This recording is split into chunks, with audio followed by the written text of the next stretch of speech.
kondisi bekas pasar sayur Pengayom yang dibangun usai tsunami yang merupakan bantuan dari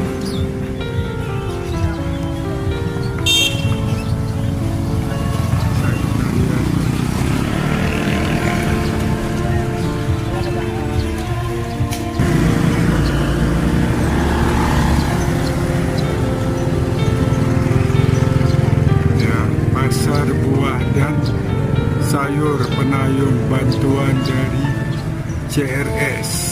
Beginilah kondisinya. Bantuan setelah tsunami itu seakan-akan tidak bernilai di Aceh.